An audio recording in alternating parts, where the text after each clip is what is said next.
Chennur segment లో బాల్క సుమన్ గూండాగిరి చేస్తున్నారని అన్నారు మంత్రి వివేక్ వెంకటస్వామి. ఇలాంటి గూండాగిరి రాష్ట్రంలో ఎక్కడా లేదన్నారు. బాల్క సుమన్ ఎమ్మెల్యేగా ఉన్నప్పుడు ప్రజాస్వామ్యం ఉండేనా అని ప్రశ్నించారు. ఆనాడు చెన్నూరులో ప్రజాస్వామ్యాన్ని కూనీ చేశారని అన్నారు మంత్రి. ప్రజాస్వామ్యం బీఆర్ఎస్ హయాంలోనే కూనీ అయ్యిందన్నారు మంత్రి. ఉదయం కేతనపల్లిలో మంత్రి వివేక్, ఎంపీ వంశీకృష్ణ కాన్వాయ్ పైన బాల్క సుమన్ అండ్ టీమ్ దాడికి పాల్పడింది. అయితే మంత్రి కారు పైన స్వయంగా ట్రాఫిక్ కోన్ విసిరేశారు మాజీ ఎమ్మెల్యే బాల్క సుమన్. కౌన్సిలర్స్ ప్రమాణ స్వీకారం తర్వాత చైర్మన్ ఎలక్షన్లో ఈరోజు ఉండే నేను నా కొడుకు ఇద్దరం కూడా కోఆప్షన్ మెంబర్స్ ఈ ఎలక్షన్లో. మేము ఈ ఎలక్షన్స్ పార్టిసిపేట్ చేయడానికి మేము కారులో వెళ్తున్నాం. వెళ్ళేటప్పుడు అక్కడ పోలీస్ బ్యారికేడింగ్ ఉండే.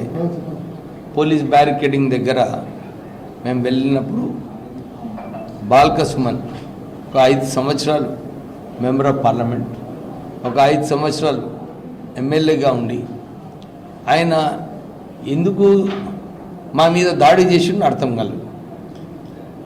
వారు నా కారు పైన నేనే రాళ్ళు, ఆ సెంటర్ బోర్డ్స్ ట్రాఫిక్ మేనేజ్మెంట్ కోసం ఏదైతే ఉంటేనో ఆ బోర్డ్స్ నా కారు పైన విసిరించడం జరిగింది.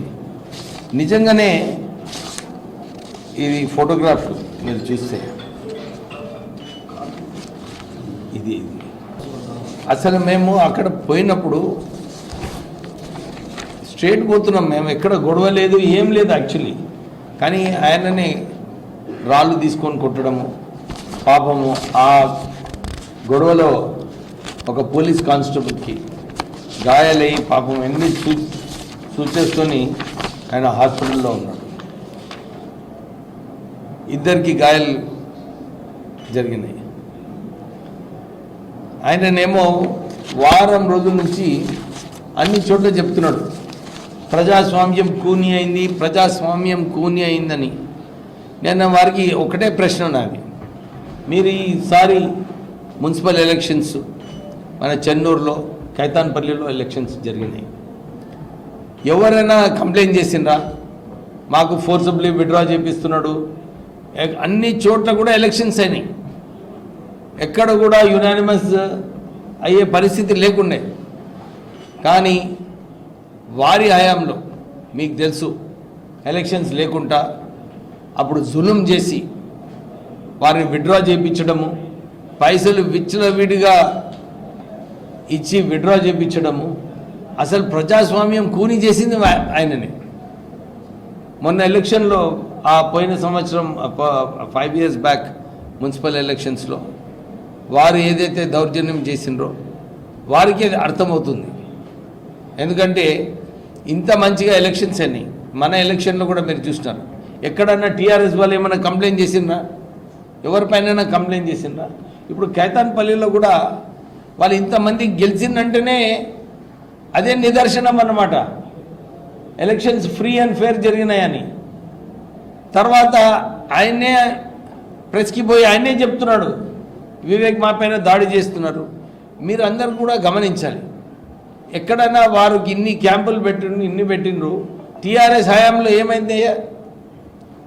పోలీస్ వాళ్ళని తీసుకుపోవడం, రేడ్ చేయించడం, అందరినీ ప్యాక్ చేసేయడము, ఇవన్నీ కూడా నిజంగా ప్రజాస్వామ్యం కూని అయింది టీఆర్ఎస్ టైంలో. వారి మీద ఒక్క రేడ్ కూడా లేదు. మీరు కైతాన్పల్లిలో 40-50 మంది ఇంకా 200 మంది ఆ ఇంట్లో ఉన్నప్పటికీ కూడా సెక్షన్ 144 ఉన్నప్పుడు ఇంతమంది ఉండొద్దు ఒక దగ్గర ఉన్నప్పుడు కూడా పోలీస్ ఏం చేయలేదు. మేము ఎక్కడ కూడా దుర్వినియోగం చేయలేదు అధికారాన్ని.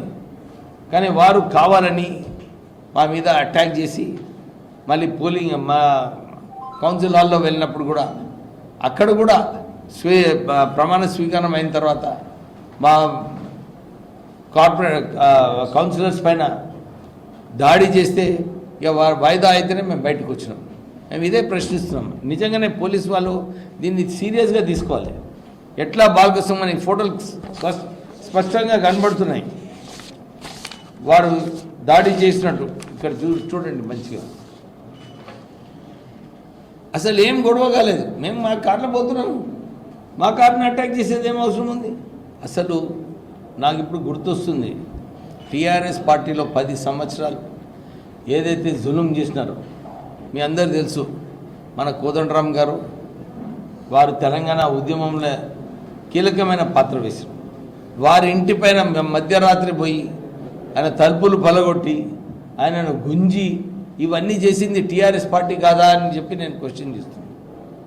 ఎక్కడన్నా ఇట్లా అయిందా ఇప్పుడు? ఈసారి ఈ 2.5 సంవత్సరాలలో ఏదైనా ఎక్కడైనా పోలీస్ రైడ్ అయ్యి టీఆర్ఎస్ నాయకులను గుంజుకొని బయటికి తీసుకువెళ్ళాడు ఎనీ ఇన్సిడెంట్ అయిందా? బాల్క సుమన్, నువ్వు నీ రాజకీయం చేసుకో, రౌడీ లేక బిహేవ్ చేయకు, అవసరం లేదు ఈ రౌడీజం చేయడానికి.